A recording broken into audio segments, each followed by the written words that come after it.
My first demo was actually with my best friend Matt's mother and his father, and they're really nice people. You know, they were willing to help me out by watching my demo, and by the time I got to the end of the demo, it was between the trimmer or the paring knife, and you know, Mrs. Remillard chose the paring knife over the trimmer.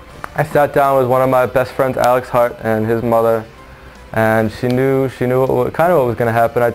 She just had me over to do a presentation. It was a lot of fun. I had fun. I cut the rope, I cut the penny, and I mean, they were definitely impressed. And it was funny because I was brand new, and my friend was sitting there watching me. But I mean, I wasn't really nervous. They knew I was new.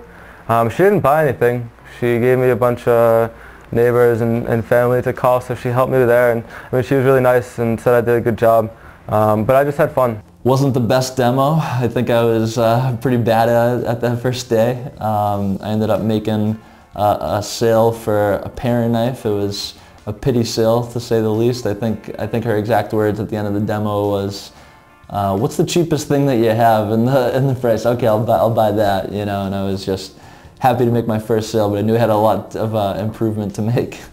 There are many reasons people take the job with Vector. Why would someone want to sell knives? At first, when I started, I didn't really have anything else. I knew it was going to be really flexible around school, and I knew that I was probably going to make more money there than any other job that I had ever heard of. So, you know, sales runs in my blood, and you know, so I kind of felt as if it was something I had to do, just to prove to myself that I can do it.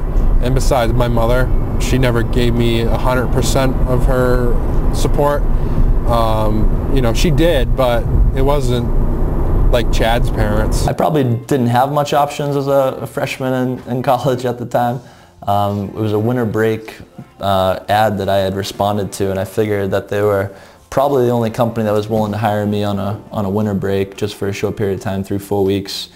And so when I went in for the interview, I knew I wanted the job, and I was offered the job. I jumped at it.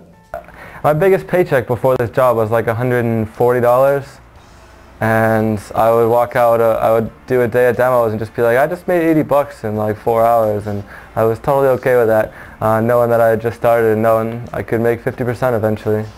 With all the ups and downs sales has to offer, what could someone like most about the job? It really depends on the person. However, they have one thing in common.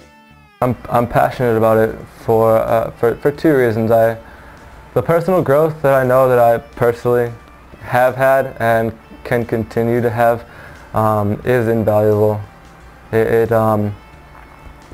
I practice getting better, and I have new challenges every single day, and it's really good for me. It's good for me to have challenges because it gives me something to work on every single day. Really focused on personal growth, and they really care about people, and you know, we talk a lot about the person that you can become. You know, it's kind of the ongoing joke is it's not about selling knives, it's more about like who you can become in the person and overcoming a lot of those comfort zone, you know, type issues I explained in the story of my first demo, and just kind of, you know, become more confident, more reassured, knowing that I can do things. So a lot of personal growth, a lot of opportunity.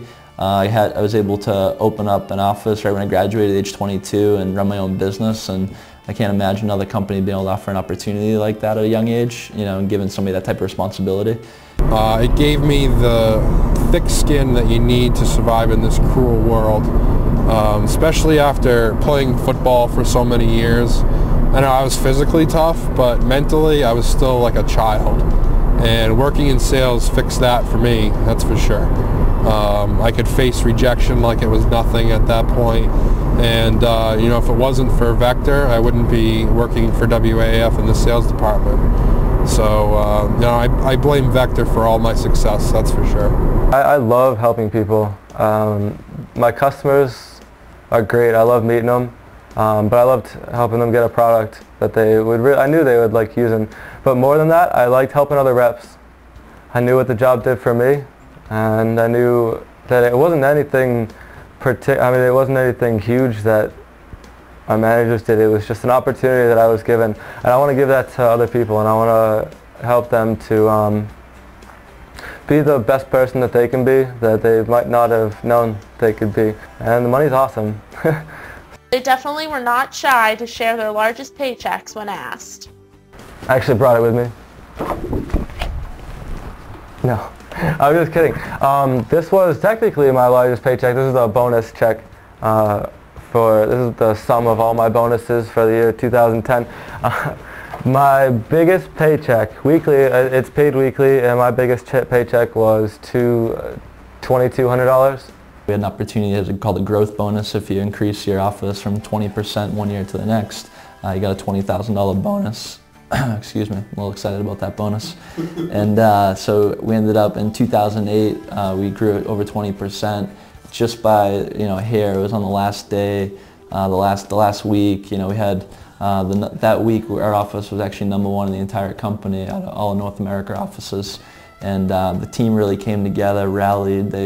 I shared my goals with them, and it was such a large amount of money that I could qualify for. I said, hey, look, you guys know I work hard and I care about you, but I have this opportunity, and I just want you guys to know about it. And they really rallied and came together, and that, to me as a manager, that was really a special moment, just seeing the team really respond and say, hey, we're gonna do this.